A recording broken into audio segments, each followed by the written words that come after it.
আৰু সুৰক্ষিত অসমৰ কাৰণে আৰু বিকশিত আৰু এক সুৰক্ষিত ভৱিষ্যতৰ কাৰণে আচলতে মই এই ভোটদান কৰিছোঁ।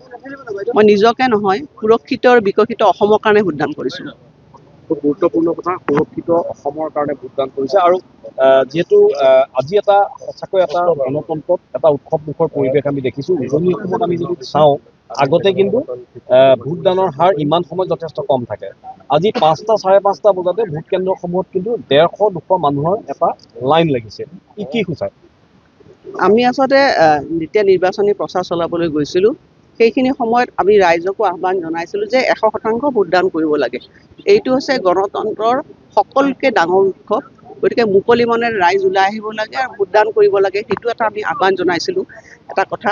আৰু সুৰক্ষিত বিকশিত অসমৰ কাৰণে উন্নয়নৰ সপক্ষে ভোটদান কৰিব লাগে, আমি কিছু সজাগতা বৃদ্ধি কৰিছিলোঁ। গতিকে মই দেখিছোঁ যে ৰাতিপুৱা প্ৰায় 5 বজাৰ পৰাই মানে ভোট কেন্দ্ৰবিলাকত শাৰী পাতি মানুহবিলাক ওলাই আহিছে, যথেষ্টখিনি শুভ লক্ষণ।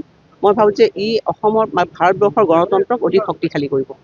যিহেতু এবাৰ নতুন প্ৰজন্মৰ প্ৰায় 2 লাখ ভোটাৰে ভোটাধিকাৰ সাব্যস্ত কৰিব, এই সম্পৰ্কত কি ক'ব? সেইটো এটা ভাল কথা যে আমি যিহেতু এইবাৰ ইলেকশ্যন কমিশ্যনে এক ব্যতিক্ৰমী আচলতে তেওঁলোকে প্ৰচেষ্টা লৈছে। 1 নম্বৰতে হৈছে ছিংগল ফেজত ইলেকশ্যন। ছিংগল ফেজত ইলেকশ্যন হোৱাৰ কাৰণে ভাল হৈছে, আৰু লগতে অসমৰ যি ল এণ্ড অৰ্ডাৰ চিটুৱেশ্যন, সেইটো ভাল হোৱাৰ কাৰণে ছিংগল ফেজত এই ভোটদান হৈছে। আৰু যুৱ প্ৰজন্ম, যুৱ ভোটাৰসকলকো ইলেকশ্যন কমিশ্যনে যথেষ্টখিনি সজাগ কৰিছিলে। আৰু আমিও যুৱ প্ৰজন্মক কৈছিলোঁ যে তেওঁলোকে ওলাই আহিব লাগে, 100% ভোটদান কৰিব লাগে। সাধাৰণতে দেখা যায় যে গ্ৰামাঞ্চলত ভোটদান হয়, কিন্তু চহৰাঞ্চলত মানুহৰ কিছু ভোটদান কম হয়। আমি চহৰ নগৰ সকলোতে কৈছোঁ যে 100% ভোটদান কৰিব লাগে, এক সুৰক্ষিত আৰু বিকশিত অসমৰ কাৰণে ভোটদান কৰিব লাগে। সেইটোৱে আহ্বান কৰিছিলোঁ, আৰু ৰাইজে আমাৰ আহ্বানতো যথেষ্টখিনি তেওঁলোকে সঁহাৰি জনাই পেলাই ওলাই আহিছে।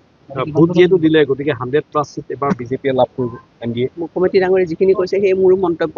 আৰু আপুনি কিমান ভোটৰ ব্যৱধানত মই সেইটো ক'ব নোৱাৰোঁ। গণতন্ত্ৰত ৰাইজে ৰজা, ৰাইজে যেনেধৰণে ভোটদান কৰি আছে তেওঁলোকে মানে থিৰাং কৰিব। কিন্তু মই নিশ্চিত যে এইবাৰ ৰাইজে পুনৰবাৰ এক বিকশিত আৰু সুৰক্ষিত অসমৰ কাৰণে, এক উন্নয়নশীল অসমৰ কাৰণে, খিলঞ্জীয়া অসমৰ কাৰণে ভোটদান কৰিব। যিকোনো খবৰৰ বাবে যোগাযোগ কৰক আমাৰ এই নম্বৰত 9181 307 221।